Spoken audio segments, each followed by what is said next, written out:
नमस्कार मित्रों, स्वागत है आपका श्री तिरुपति ज्योतिष कार्यालय एवं वैदिक पूजा पाठ सॉल्यूशंस के इस चैनल पर। मित्रों, आपने पिछली वीडियो में पार्ट 1 में जो देखा है वो था राशि के स्वामी और साथ ही साथ 12 भावों का परिचय, और उसके साथ हमने देवग्रह, दानवग्रह, समग्रह इनके बारे में भी थोड़ी चर्चा की, और साथ ही साथ ये राशियों का निर्माण कैसे होता है इस विषय पर भी हमने थोड़ा ध्यान दिया। तो उन सबको अच्छे से समझने के बाद आज हमारा टॉपिक है मुख्य, वो है ये तिथि के बारे में। हमारी तिथि भी बहुत मुख्य अंग है ज्योतिष के अंदर, और पंचांग में ये सबसे पहला अंग बताया जाता है तिथि। एक तिथि जो होती है ये 12 अंश की होती है। सूर्य से जब चंद्रमा 12 अंश जाते हैं तो एक तिथि कंप्लीट हो जाती है। ऐसे टोटल तिथियों की संख्या 30 होती है, परंतु आप देखने जाएंगे तो शुक्ल पक्ष और कृष्ण पक्ष ऐसे दो पक्षों को मिलाकर 15-15 तिथियां होती है। शुक्ल पक्ष में 1 से 15 अर्थात प्रतिपदा से लेके पूर्णिमा तक की तिथि होती है। तो उस समय पूर्णिमा आती है, मतलब जब भी शुक्ल पक्ष होगा तो पूर्णिमा तिथि आएगी। और मित्रों, जब कृष्ण पक्ष होगा तो कृष्ण पक्ष में ये 30 का जो अंक अगर पंचांग में आपको दिखता है तो समझ लीजिए ये अमावस्या है। अमावस्या के तिथि को अंक दिया गया है 30। ऐसे टोटल तिथियों की संख्या हो जाती है 30, और ये कभी भी डिसमिस नहीं होती, ये 31 या 29 नहीं होती। जैसे आपने नॉर्मल जो महीना देखा होगा जनवरी फरवरी, इसमें 31-30 का महीना निश्चित होता है, 29 हो जाता है, कभी कभी लीप वर्ष के कहते हैं, उसका भी एक अलग गणित है। तो परंतु ये ज्योतिष में जो है ऐसा कुछ नहीं होता, 30 के 30 दिन होने ही होने वाले हैं। तो तिथियों का इस प्रकार से विवरण किया जाता है। तो जैसे कि मित्रों मैंने आपको बताया कि तिथि होती है 12 अंश की, एक तिथि 12 अंश की होती है। परंतु कभी कभी आपने देखा होगा कोई उत्सव या फिर कोई जन्मोत्सव या त्योहार आदि मनाया जाता है, तो उसमें तिथि का जो मुख्य काम है वो त्योहार को अच्छे से कब हो रहा है उस चीज को जानना। जैसे नवरात्रि में मित्रों रात्रि का बहुत महत्व है। अगर अष्टमी रात्रि में पड़े नवरात्रि में तो वो बहुत महत्वपूर्ण होती है।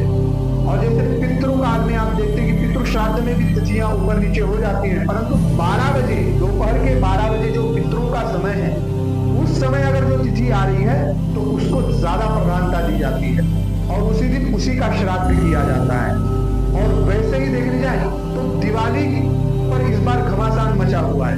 बहुत से विद्वान लोग दिवाली पर चर्चा कर रहे हैं कि किस दिन दिवाली मनाना है, 31 को मनाना है या फिर 1 को मनाना है। ये सिर्फ हुआ है इन तिथि के क्षय और वृद्धि, यानी चंद्र की गति के कारण ये घमासान चल रहा है। तो मित्रों उसी चीज को हम अच्छे से समझेंगे।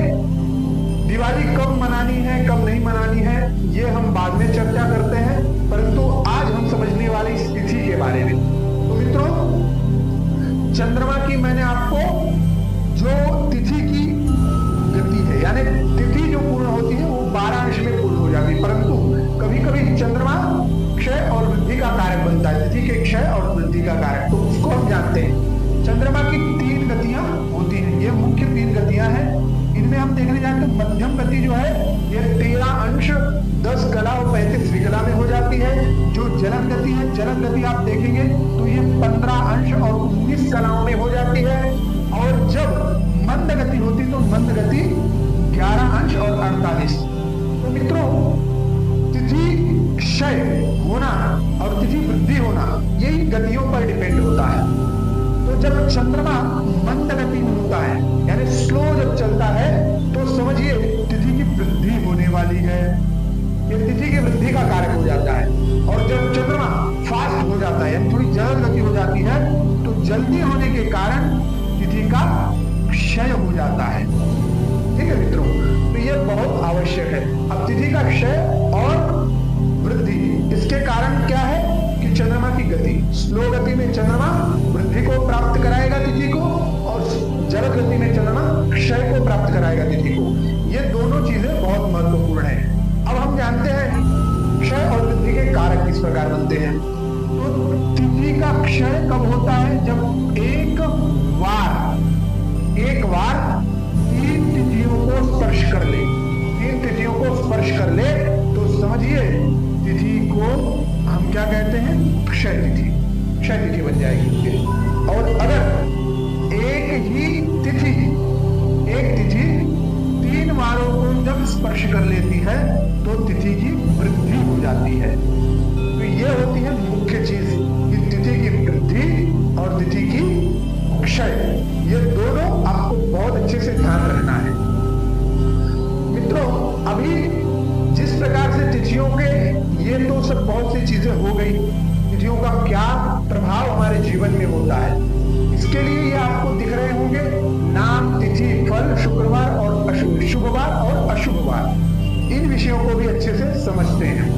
तो पहले तो मैं आपको 30 के 30 तिथियों के नाम बता देता हूं। पहली तिथि जो होती है प्रतिपदा से लेकर पूर्णिमा, और फिर तीसरी तिथि होती है अमावस्या। तो पहले कहा जाता है प्रतिपदा, द्वितीया, तृतीया, चतुर्थी, पंचमी, षष्ठी, सप्तमी, अष्टमी, नवमी, दशमी, एकादशी, द्वादशी, त्रयोदशी, चतुर्दशी, और उसके बाद आती है पूर्णिमा, और फिर से प्रतिपदा से लेकर चतुर्दशी, और फिर आ जाती है अमावस्या। ये तिथियों के नाम हैं जिन्हें संस्कृत में हम बोलते हैं, और इनको बहुत जरूरी है याद रखना, क्योंकि कोई चतुर्थी के व्रत करता है, कोई एकादशी व्रत करते हैं, कोई पूर्णिमा व्रत करते हैं। तो इन व्रतों को करने के लिए ये तिथियों का संस्कृत नाम बहुत आवश्यक होता है, क्योंकि उन्हीं के हिसाब से हमें पंचांग में विवरण दिया गया होता है। उनके अंक भी होते हैं 1, 2, 3, 4, जैसे मैंने आपको बताया था 1 से 15 अगर आ जाए तो ये पूर्णिमा हो जाती है, और फिर प्रतिपदा से अगर 30 आ जाए 15 दिन में तो वो अमावस्या हो जाती है। इस प्रकार से तिथियों का विवरण किया जाता है। तो तिथियों में 2 पक्ष होते हैं मित्रों, एक तो होता है शुक्ल पक्ष, दूसरा होता है कृष्ण पक्ष। ऐसे टोटल 30 दिन में 2 पक्ष होते हैं, 15-15 दिन के पक्ष होते हैं ये। तो प्रतिपदा से लेकर पूर्णिमा तक को यहाँ पर हम देखेंगे तो शुक्ल पक्ष कहा जाता है, और प्रतिपदा से लेकर अमावस्या तक के 15 दिनों में कृष्ण पक्ष कहा जाता है। तो ये कृष्ण पक्ष जो होता है ये अमावस्या का कारक होता है, और शुक्ल पक्ष जो होता है वो पूर्णिमा का कारक होता है। यानी पूर्णिमा बनती है शुक्ल पक्ष में और अमावस्या बनती है कृष्ण पक्ष में। ये भी जानकारी बहुत आवश्यक है, ठीक है मित्रों। और ये आपको दिख रहा होगा तिथि के लिए मैंने यहाँ पे 12 अंश लिख के रखा है। 12 अंश की एक तिथि होती है, टोटल तिथियों की संख्या 30 होती है, और ऐसे चंद्र की पूरी सर्कल की जो गति होती है उसके हिसाब से हम देखें जाए 360 में जब चंद्रमा चक्र मार लेते हैं तो 30 तिथियां पूरी हो जाती है, ठीक है। तो ये हमारा एक महीने का विवरण है। अब हम जानते हैं नंदा, भद्रा, जया, रिक्ता और पूर्णा, इन तिथियों के बारे में। तो मित्रों, नंदा तिथि क्या करने वाली है, आनंद प्रदान करने वाली, एकदम सिंपल है। नंदा आया कि आनंद ध्यान रखना है। भद्रा, भद्रा को आपने सुना ही होगा कि भद्रा अर्थात कल्याण, भद्र यानी कल्याण, कल्याण कट्टा। आपने अगर तिरुपति गए होंगे तो वहां पे कल्याण कट्टम लिखा हुआ है। कल्याण कट्टम मतलब भद्र होने का, टकला होने का स्थान, उसे ही हम भद्र कहते हैं। भद्र मतलब कल्याण, तो दूसरा हो गया कल्याण, भद्रा। उसके बाद जया, जया अर्थात जय और विजय प्राप्त कराने वाली तिथि, अच्छा कार्यों में अच्छा फल देने वाली तिथि। रिक्ता, ये तिथि अशुभ तिथियों में भी आती है। ये तिथियां जो है अशुभ होती है, इसके बारे में मैं थोड़ा सा आपको बाद में समझाता हूँ जब हम तिथियों के बारे में जानेंगे। तो ये तिथि जो होती है रिक्ता कही जाती है। और पूर्णा, ये 5 विभाग होते हैं तिथियों के जो कि हमें शुभ और अशुभ फल देने में कारगर होते हैं मित्रों। तो सबसे पहले नंदा तिथि, मित्रों इनको याद रखने के लिए मैं बहुत अच्छी टेक्निक आपको बताने वाला हूँ इनको याद रखने के लिए। तो पहले मैं इसको आपको समझाता हूँ। अब नंदा तिथि है प्रतिपदा, षष्ठी और एकादशी, ये नंदा तिथियां कही गई है। भद्रा तिथि है द्वितीया, सप्तमी और द्वादशी, ये भद्रा तिथि कही गई है कल्याणकारी। और जया तिथि कही गई है 3 अर्थात तृतीया, अष्टमी और त्रयोदशी, ये तिथियां जो होती हैं ये जय प्रदान करने वाली होती हैं। और रिक्ता तिथि होती है चतुर्थी, नवमी और चतुर्दशी, ये तिथियां रिक्ता तिथि कहलाती है। और पूर्णिमा अर्थात पूर्णा तिथि जो होती है वो होती है पंचमी, दशमी और पूर्णिमा। तो इसमें अमावस्या अशुभकारी बताई गई है और पूर्णिमा शुभकारी बताई गई है। तो ये हिसाब से इसका विवरण होता है। तो कुछ तिथियां शुभ और कुछ शुभ तिथियां अशुभ, इसमें अति शुभ और अति अशुभ, इसका भी विवरण किया जाता है। तो जब भी नंदा तिथियां शुक्रवार को आती हैं, नंदा तिथियां अगर शुक्रवार को आती हैं तो वो बहुत शुभकारी होती है, बहुत अच्छी होती है। और जब यही नंदा तिथियां अशुभवार को हो जाए तो ये हमारे जीवन में अच्छी नहीं होती। जो भी आप अच्छे काम कर रहे हैं जिसमें आनंद प्रदान करने वाले, तो अगर उसको आप शुक्रवार के दिन करते हैं नंदा तिथि में तो वो और आनंद दुगना हो जाएगा। और अगर रवि या मंगल आ जाता है तो आनंद में कमी आने के चांसेस बन सकते हैं। ठीक है मित्रों, उसके बाद देखते हैं भद्रा, द्वितीया, सप्तमी और द्वादशी। अगर ये तिथियां बुधवार को मिल जाए तो ये अति शुभ मानी जाती है, यानी भद्र और पूरी तरह से कल्याण करने वाली, बहुत अच्छे संयोग इन्हें कहा जाता है। उसके बाद जया तिथि होती है तृतीया, अष्टमी और त्रयोदशी, ये जय प्रदान करने वाली है। जय अर्थात विजय, विजय मतलब आप कहीं यात्रा करने जा रहे हैं या फिर कहीं कंपटीशन के लिए जा रहे हैं, एग्जाम देने के लिए जा रहे हैं, तो आप अगर इन तिथियों में जा रहे हैं तो समझिए आपके काम होने वाले हैं। ये तिथियां अच्छी हैं, ये विजय प्रदान करने वाली। कहीं युद्ध में जा रहे हैं तो भी ये तिथियां अच्छी होती हैं, इसमें हमें विजय प्राप्त होती है। रिक्ता तिथि शुभ अशुभ कोई भी फल नहीं देती और शुभ फलों में भी कमी लाने वाली तिथि है, कमी कर देती है। और पूर्णा हर समय कहते हैं शुभ फल ही देती है, इसके लिए पूर्णा का भी बहुत बड़ा महत्व है। तो ये तिथियां जैसे जया मंगल को पड़ जाए तो शुभ फल प्रदान करेगी। रिक्ता अगर शनिवार के दिन पड़ जाती है तो ये शुभ फल देती है, यानी उस दिन हमारे अच्छे दिन आ सकते हैं। ऐसा यहाँ पर रिक्ता के लिए भी शुभ का विवरण किया गया। पूर्णा चंद्र अर्थात सोमवार के दिन अगर आ जाए तो समझिए वो और अच्छी होती है। ठीक है, तो इस प्रकार से इनका विवरण किया जाता है। अशुभ हो जाएंगी, देखिए इसको आप स्क्रीनशॉट ले लीजिए, ये अशुभ तिथियां हैं। इनमें अगर ये तिथियां आती हैं तो अशुभ फल ही प्रदान करने वाली होती है। अब इनको याद रखने की मैं एक टेक्निक आपको बताता हूं मित्रों।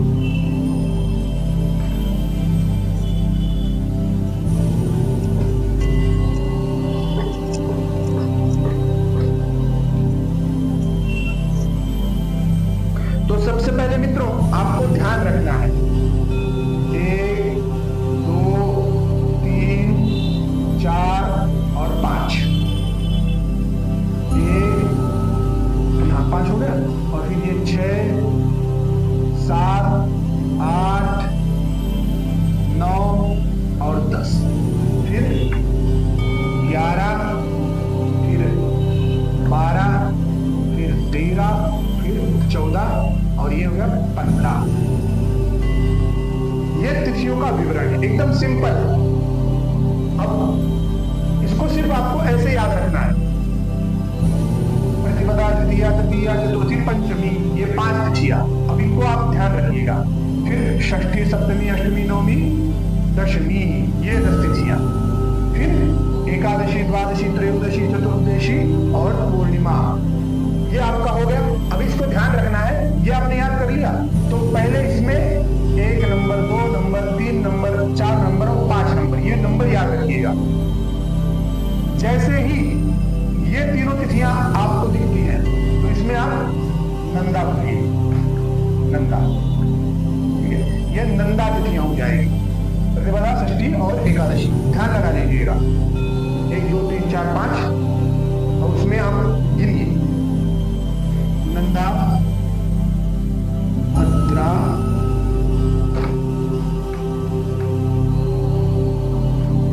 फिर जया, फिर रिक्ता, फिर पूर्णा। इनको भी याद कर लीजिए, क्रम से याद कीजिए, नंदा, भद्रा, जया, रिक्ता, पूर्णा, नंदा, भद्रा, जया, रिक्ता, पूर्णा, नंदा, भद्रा, जया, रिक्ता, पूर्णा।